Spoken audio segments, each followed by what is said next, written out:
Hey everyone, welcome back to another episode.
It is with great pleasure today that we start off the episode with great news, and that is that the perimeter is done. You probably already figured that out from the time lapse that I just showed, but we are absolutely complete. Everything is pretty much, now I say pretty much, obviously there's going to be a few small caveats here and there.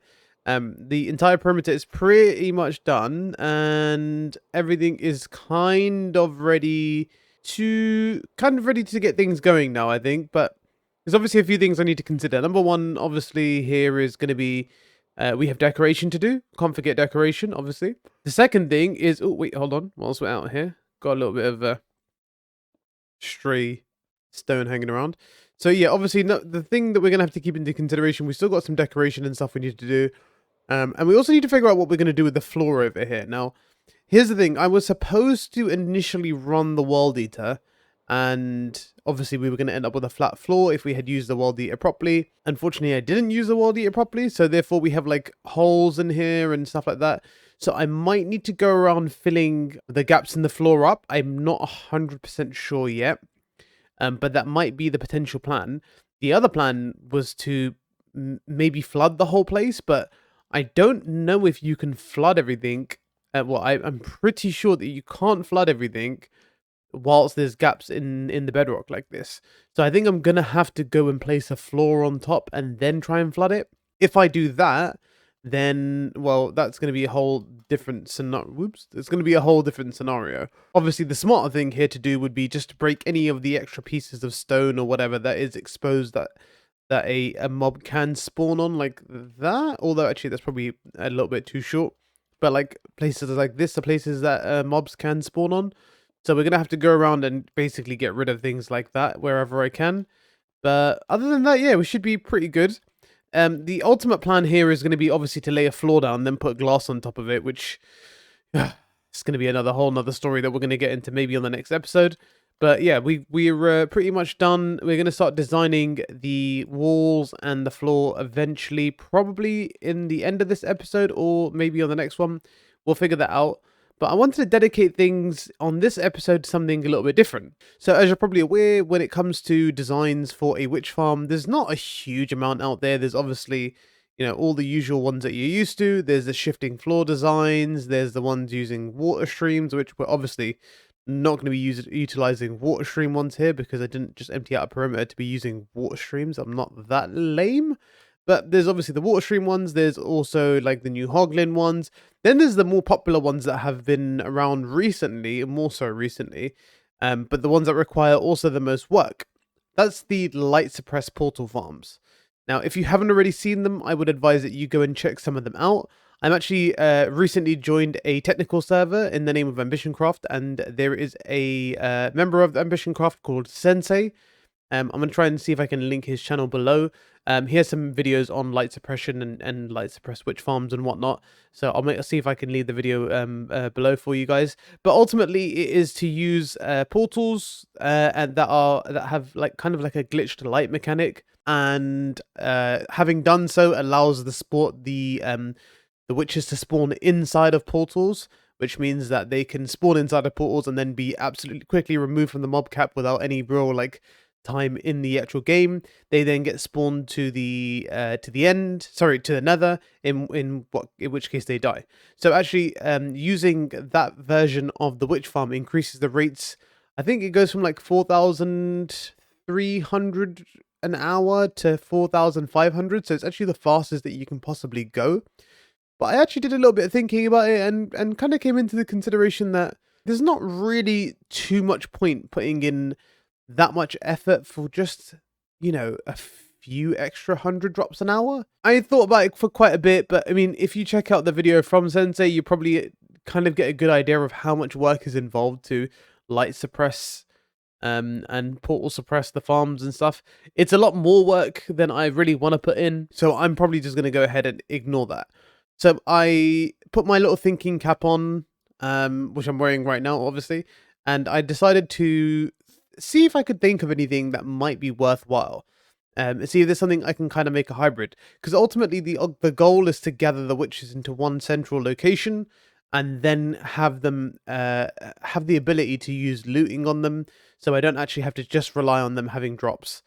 Obviously, I want to give myself the option to have drops, but, you know, ultimately the idea is to bring them to the point where I can get them in one location, give them the odd swipey doodle, and use the looting effect on them. So I've done some thought processing, and I've decided that we're going to try and go for a little hybrid design. But instead of just telling you about it and showing you the end result, why don't we jump into a creative world, and we're going to go ahead and see if we can, you know, maybe get this thing built up together. We'll try and go through the whole design all together, so that will include the portal, the return, and then like the killing station for them as well. So let's jump into a creative world and let's see what we can do.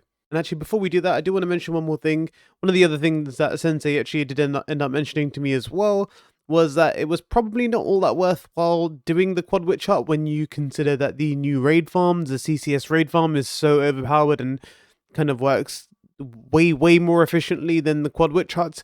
But I'm a bit torn on it because I don't really like the CCS raid farms. I just think they're a little bit OP. But, you know, I'm not going to sit here and sit on my high horse. The plan at the moment is we're going to do this one first, and then we're going to probably do the CCS raid farm as well at some point. And then that way, if any of the CCS raid farm mechanics get patched or changed in any way, we still have the quad witch hut farms that we can use. And because I've already cleared out most of this perimeter, I'm gonna make good use of it. I ain't giving up on this thing already. So we're gonna do this anyway, and then we'll probably get to CCS raid farm at some point. Maybe within the next few episodes. We'll see how it goes. But yeah, I just thought I should mention that. I did take it into consideration, but we'll work on that maybe another time. Okay, so here we are in our creative test world, and you can see we've already started to get a few things set up here. Now, the first thing I wanted to do was obviously clear the perimeter, so I've just run a little command to give us the space that we're going to need in order to ensure that we are fully spawn-proof, just like we are in our survival world. I've also gone ahead and installed or pasted the schematics in for the shifting floor farms. I'm obviously not going to get into the details of building that. That's not my design. Obviously, go check out Ilmango's video on the shifting floor farms. He's got a good one if you just want to use the standard design where they just drop to their death. That is a possibility. So over here, I'm kind of standing in the middle of the farm, or where should be the middle of the farm. Now, the main thing I actually want to make sure is that I'm getting a good, first of all, like the main first thing is to make sure we're getting within the exact radius of all 4 farms here. So what we're going to do, let's set up a little despawn sphere so we can make sure that we're making good use of the entire witch huts, and making sure that we're not kind of like having them spawn more so in one area than they should be. So let me get up a little despawn sphere, make sure we're doing things right. Alright, we've had to go ahead and remove our shaders, but we do have our despawn sphere. So now if I go into free cam mode, you can actually see we are pretty much cutting it a little bit short here, if I'm honest, with the despawn sphere, but enough that we don't need to worry about anything. And you can actually see that basically the entire witch witch hut bounding boxes, and you can already see a few of them spawning in there, seem to all be within a good location, so that's pretty good for us. I'm just going to quickly go ahead and take a little tour around and make sure they're all within the bounding box, which I actually think, I'm pretty sure I've already checked this in my original survival world, and that was kind of the same AFK spot I was using for it. And if I'm not mistaken, yep, everything seems to be good. We're all within the bounding boxes. All of the witch huts seem to be utilized completely. So that's kind of step 1 done there.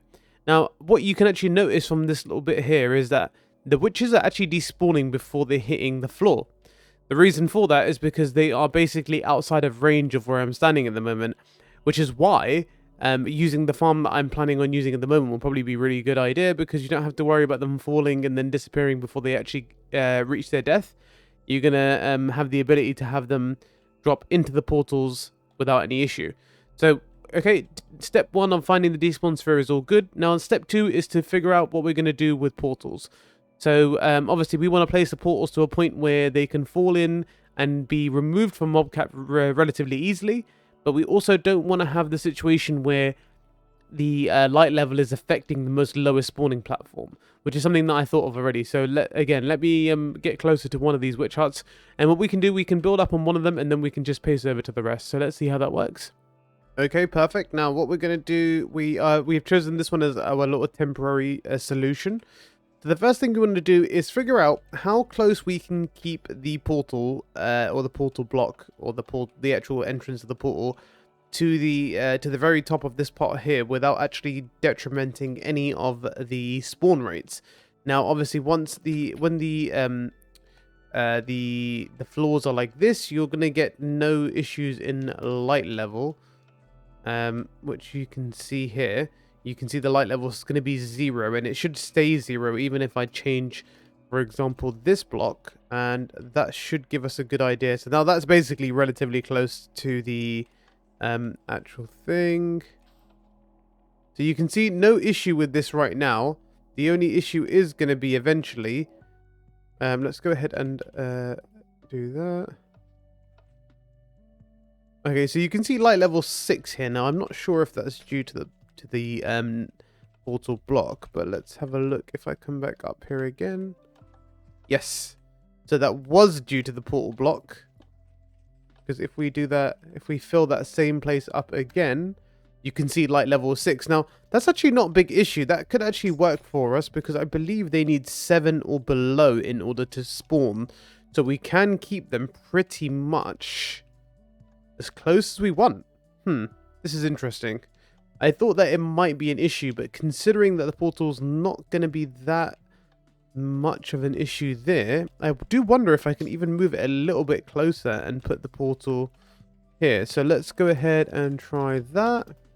And let's go back inside and see what the light level is like now. Okay. So actually the portal just broke as we did that. So let me get back inside. Okay, actually that might be an issue. If the portal broke as I did that, it means that when the floor shifts, it probably, yes, is going to cause an issue. I assume that's an update issue there. So that's going to be out of the question. So we're going to have to keep the block here, which is probably good. I think the light level was a little bit too high up there anyway. So let's do that. So now what we're going to do is we're going to do another fill command. So, okay, we're going to grab the obsidian, and then we'll see if we can do that. So that's how the portals are going to be. They're going to be placed along the row, on every single row. But what we'll do is we'll just make one and then copy that over. Okay, so you can see now we've gone ahead and added one of the slices, just so in case you're not aware and you're watching this and you don't quite understand what's going on. When this is actually built in survival, I will be doing portal suppression on all of these portals to make sure that there's no issue with it when they drop down into it. I'm not actually going to be commanding the portals into place when it actually comes down to having it done. So this is just a temporary solution we're using via the thing. Now actually this brings up a very important point here, and something I did not consider. Now there's probably going to be an easy way around this that I'll probably figure out, which is just to have pigmen drop, but I forgot that pigmen are actually going to be spawning. Now one way we could change that is indeed to do something like this. and have it so that the portals actually are on this top row, and that way I don't need to have any of the issue with the pigment. Now it's not a massive issue, and I think actually doing a top row or the middle row instead is probably okay. So what we'll do, I'm going to go ahead and put these portals back on, and actually having the portals like this instead should be better, because the pigmen won't have a block to spawn on anymore. If you had it like we had it over here, they were spawning on the bottom layer of the portal, but if I use it like this, it should actually be a lot easier. I might even have the option to get rid of these altogether and just have the portals hanging around here, but that's something I'm going to talk to Sensei about when I actually come to building it. I think at the moment it's not really a big issue. So again, next thing to do, I'm going to quickly go ahead and copy these over all the way down to the end. Alright, and just like that, that is pretty much the portal side of this done. Now you can see here, this is actually going to be pretty straightforward. I'm going to go ahead and turn the clock on and stand back just a little bit so we can try and see if we can watch this thing work. I think the witches at the bottom have despawned. Yes, they have. And if we go into free cam mode, maybe we can watch the witches disappear from existence. There you go. You can see it just kind of disappeared there, and then watch this floor shifts straight into the portal and they are gone. Nice and easy, quickly out of the mob cap without much issue. I'm still a little bit confused here. I'm wondering whether they're spawning on this bottom layer. I do need to keep an eye out and see if we're going to get spawns on the bottom layer. Unfortunately, with the other witch farms around, I think we're having a little bit of detriment to the spawn rates. Obviously, keep in mind we're quite close to this little section here, so we're probably not getting the best spawn rates as we can. There you go. So I do find this a little bit with the shifting floor farms, where I find that they do sometimes get stuck in portals like that, but it's no big issue. I don't think we should have too many problems with that kind of thing. So now I am wondering a little bit here now, have I missed something? Because I haven't seen any of them spawn on this bottom layer here. So I am a little bit confused. If you are wondering what's happening to them right now, by the way, I still have the collection for the portals on the other side, because I was using a different kind of portal-based design before. So at the moment they're all being dropped into a drop chamber in the netherworld right now. But yeah, I can see that we're still having a little bit of issues. So there you go. Actually, I just saw one spawn on the bottom layer here, so that's fine. We're not having any issues with spawns. There shouldn't be any issues on that side, and I think we'll get a better idea once we get onto the other farm. So okay, this part looks like I'm pretty happy with. I'm gonna go ahead and do the same thing on the rest of these 3 farms now. So give me 1 sec. Let me get all this pasted over. All right, so we've added in the 4 portals. The portals to all 4 of the witch huts, which means the netherworld side should be running fine. So the next thing we're going to need to do is obviously figure out the timings for getting the witches back here into my little killing chamber. So again, the idea is that I'm going to be standing here with a looting sword. The witches are going to go through the nether portals, have a little cooldown. I think it's 20 seconds or so they need before they can come back through here. So the next thing actually I want to do is probably figure out where they're going to land. So my plan is to have them land somewhere around here. So what we'll do is we'll get a hopper, and we'll do something like this, and we're going to run some carpet tests to make sure we got some good rates here, but we'll figure that out later on. The next thing we're going to want to do is grab some glass, and we'll just choose anything for now.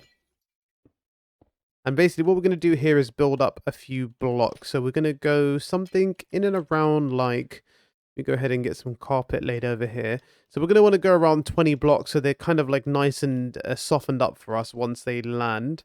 So let's do 20 blocks. Let me build the little 20 block chamber up. And then what we'll do is we'll try and use a witch to see if it falls. No, so that's okay. As it died, it didn't die there. So we want them to be a 1 fall hit. So when they are, there you go. So that's the one that kills them right there. In fact, we'll try again just to make sure. Yep, that's the killer. So around here is where we're going to want them to spawn out. Now, again, so what I'm going to do, let me put these tubes up here. Let's get rid of these guys. And just so you're aware what we're going to do, we're going to make things a little bit extra difficult for myself, because I love to make things a little bit difficult. You're wondering why I'm making a 1 wide chamber when they're going to have to come out of another portal, is because we're actually going to get the portal itself to just be a 1 block portal. Again, I've ran through these details with people who know a little bit more than I do. And apparently it shouldn't be too much of an issue. It should be pretty straightforward. So what we'll do here is we're going to do another fill command. And that's basically where it's going to end up. Okay, shouldn't have done that. Let's go ahead and put that back in. So now the witches, once they come through the nether, they should fall down from here. And they should land right here to be a one-hit kill, which should be pretty straightforward. So now we can see, we should start seeing it rain witches. Perfect. Here we go. So you can see it's actually really, really quick. Way more efficient than the current farm setup that I've got going on. And yeah, so here's the thing. So they're currently going through these double nether portals. And what we want to do is we want to slow them all down. So you can see they're actually being accelerated really fast into the ground. That's because they already have the momentum of falling down when they were going through the nether portal. And because there's nothing here stopping them, they're basically being accelerated downwards in quite a bit of a speed. Now, here's the thing. They're actually going to have the same thing happen once they get to the other side again. So what we'll need to do is we need to slow them all down a little bit because they need to have some time to go through. So there's a few ways we can do this. The most popular one, probably the easiest one, is to trap them in cobwebs. Now, we need to have enough of them so we can decide whether or not we're keeping them in the nether for long enough for them to actually travel back. So we're going to have to do some testing on this. So we're going to try here first of all. I think actually only 3 of them should be enough. And what we'll do again, we're just going to do this for testing purposes. I'm going to set up how it should actually look later on. And I think we're going to do a fill command here again.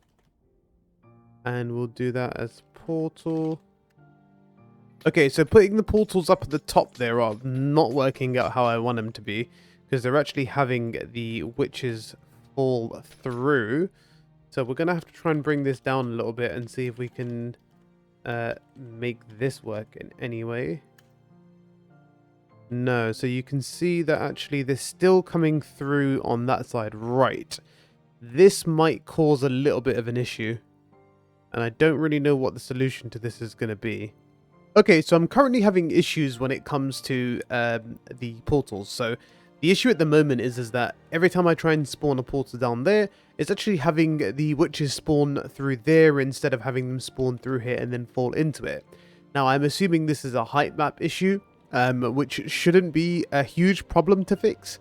I think there's going to be a couple configurations I need to make. Which I'll figure out in a second. Another thing also here is that I'm having a lot of entity cramming happening, and yeah, it's not the most ideal of situations. Now, in order to combat this, I think what might be the case here, or the best thing to do here, is to try and remove one of the cobwebs. So maybe one of those ones will probably need to be removed, so it's there's a little bit less cramming going on. But I think this is actually something I'm going to have to work a little bit harder on. So give me a second. Let me see if I can try and figure something out with the situation here. Okay, so I've been playing around with this thing a little bit more. And my initial thoughts on what I had planned for it don't seem to be something that's going to be too viable. So obviously my initial plan was to have the witches drop in through the bottom of the nether portal. And they would basically end up in another portal, where they would then be respawned back into the overside world where I could hit them with looting swords. So it was just easier to kind of get them into one location without using mob conveyors and having massive mob lines, you know, kind of going through the perimeter itself. That obviously hasn't seemed to have worked out. So, you know, the cobweb thing wasn't, you know, it's not a big issue. I could have figured that out. And I think I've seen some videos of where, you know, there could have been some fixes for it. But again, the issues really here is that I can't get the portals to sync up how I want them to. So no matter where I go into this level of the world, every time I spawn a new portal for having them return or fall into, it seems like that's the portal they end up choosing to spawn at because it's the lowest one available and it's closer in terms of Y value to the portal that you would want. So this portal's quite high up in the world comparably to the portals that are in the overworld, and for that reason the syncing is a bit of an issue. So every time I spawn one lower down to the ground, it chooses those ones to spawn at instead. So I'm thinking that I might make some alterations on this design. Obviously, I've mentioned I actually now have my single player world up on a server. which means I actually am able to do 2 players at the same time. So what I might do is just make this a 2-player design, whereby I have to have one of my accounts running on the overworld side to AFK for the witches, and then I can have this side available for if I want to do the looting effect. I can do so that way. Otherwise, I can just do full damage. That's not honestly my most ideal version. I mean, again, I don't actually even need a second account. I can use a carpet mod bot to sit on the other side and load up that area. But it just seems like that wasn't really the thing I was going for. But I'm just having a little play around. I'm going to give it a little bit more of a go. But I don't think I'm going to have too much luck with this at this point in time. So I think ultimately I'll just end up going for that situation. The slicing of the portals is still a good thing, because I still have the opportunity to have them all drop into one central location as opposed to be dropped somewhere else. To be fair, in a quad witch hut, I would have had to have them all centered around me anyway. They still would have had to fall into the conveyors, and the conveyors would have brought them to me. Again, that wouldn't have been all that ideal either. So, you know, this is still looking good, just not the ideal thing of what I was looking for. Alright, so after quite a bit of testing and some finagling with some things, I'm kind of stuck here at a stalemate, because I ultimately have now got an idea that could work perfectly fine using the system right here behind me. Ignore the fact that half of it's torn down and looks like a broken design. Ultimately, I've got the design of using the whole looting sword and then allowing them to drop to their death if I'm not looting. I'm kind of working on a system which, you know, I'll probably get to on the next episode or something. But it's not really the ideal thing I was looking for. So I pose a question to you. If you've made it this far into the video, I'm assuming you're at least somewhat interested in what's going on here. So I leave you with a final question that hopefully you can answer for me. Should I continue developing and working on this quad witch hut farm with the slicing of the portals and the things? Or should I go ahead and do the thing that I said I probably wasn't going to do at the beginning of this episode and build the CCS raid farm instead? Now, the thing with that is that obviously at the end of the day, I can always, you know, if the CCS raid farm for some reason stops working, I can always tear it down and I can carry on using the witch hut perimeter and build the witch huts instead. It's just something I'm thinking of because it feels like at the moment it's not really working out how I want it to in this way anyway. So maybe the CCS raid farm will just work out in a better solution, and that way I can also keep some of the drops in there as well. You know, like the totems, and then you got things like the emeralds and stuff are going to come in a lot more handy. So I don't know. I'm a bit torn. And I'm probably not going to work on this thing on the next episode anyway. I'm probably going to work on Project Slime Farm or Project Nether Hub on the next episode. So it gives you guys a little bit of time to give me some feedback. So I'm going to end the episode here. I hope that you guys have enjoyed watching, like and subscribe, all that kind of stuff. But more importantly, leave me some feedback on what you think that I should do. And I will read through and keep everything into consideration. If you think you've got a fix for my portal situation to get them relinked so I can get them back into the overworld, let me know in the comment section down below. Until then, I'll see you in the next one. Bye! It was a sad bye this time because I'm sad. Nothing was resolved. Big sad.